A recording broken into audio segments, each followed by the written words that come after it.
I've noticed that I didn't upload anything for over a month now. That's because I've been stockpiling analysis videos.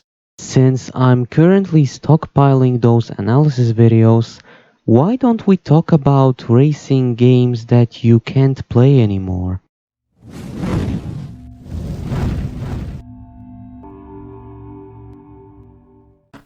Hi everyone, as always Patrick here. If you're already subscribed, make sure you turn on notifications, otherwise YouTube won't tell you if I posted anything. If you are new to the channel, make sure you watch until the very end and consider subscribing if you like it.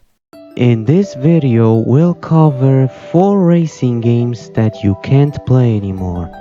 These games can't be bought anywhere, can't be downloaded anywhere, the servers for these games don't work, and there are no workarounds for these games. As in, you can't use any workarounds to get these games to work. Let's get started. The first racing game that you can't play anymore is Sim Raceway. Sim Raceway was an R-Factor engine-based online racing simulator created by Ignite Game Technologies in 2011. You could race on normal roads, racing circuits, and rally tracks. Back when the game worked, you could use normal cars, rally cars, F1 cars, and more. The handling was fairly decent, similar to other R-Factor engined games with off-road content like Automobilista, although the cars used to hop along dusty, sandy surfaces, which are modeled as hard terrain, most likely due to R-Factor's focus on tarmac circuits. Why can't you play the game anymore? Because the servers shut down in 2016 and the game had this annoying online-only DRM. But why did the developers shut down the servers? They did that due to high licensing and running costs. Apparently over 600 real-life cars were licensed with correct liveries, as opposed to allowing users to create their own to fill in missing ones. Upcoming cars would have included a 2011 Cam-Block Ford Fiesta WRC, but you can only see an incomplete version of it in the garage of the game, so perhaps much more content might have been seen in the future. Overall, this game is a bit of a might have been situation, compounded by the fact that it was available outside of common platforms like Steam. Oh, and before you ask, no, I can't show you those games because those games don't work anymore. You can't play them, I can't get the footage. That's why you're currently watching me playing flat out right now.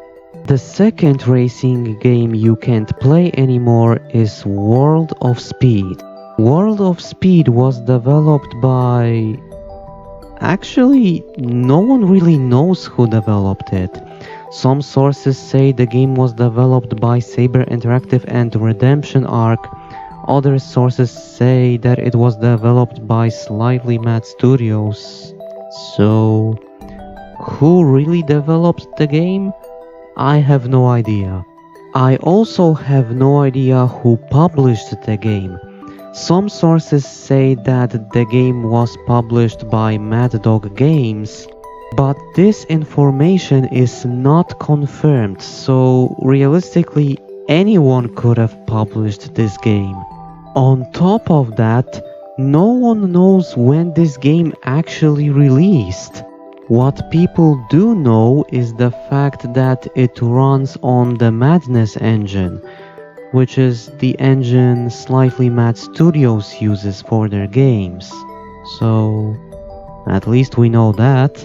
Maybe I can say something more about the game itself. Well, not really. All I know is the fact that World of Speed was a circuit racer. You could race on circuits like the Nürburgring and other circuits like that.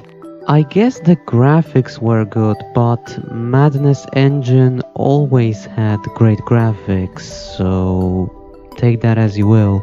Yeah, I have no idea what else I can say about this game. I mean, there's barely any footage of this game on YouTube, so maybe that has something to do with it. I know what you're thinking. Is there anything I can actually say about the game?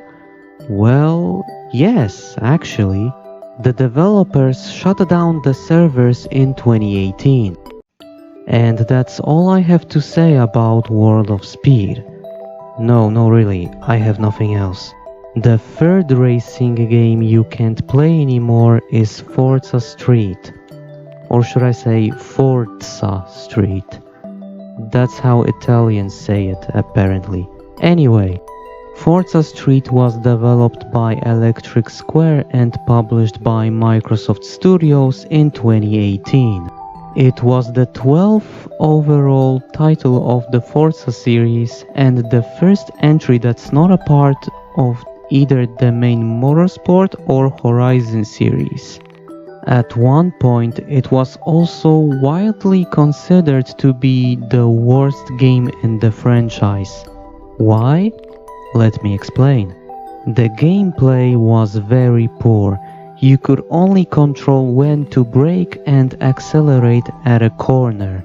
In fact, it somehow had less gameplay than even Need for Speed No Limits. Forza Street, despite running on Unreal Engine 4, graphically looked terrible.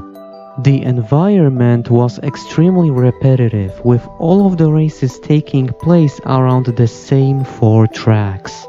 The camera angle was atrocious at times. When both you and your opponents are passing through a corner at the same time, the camera may be positioned in such a way that the cars block the view of the racing line, preventing you from judging the ideal moment to brake or accelerate. Overall, the game was basically Miami Street, but it was renamed to Forza Street and replaced Miami Street billboards with Forza billboards. What a mess. But okay, why can't you play the game anymore? Because of this atrocious thing called Always Online DRM. Yeah, it was one of those games. The game also required a mandatory login, but if you had that mandatory login, you could play the game, right?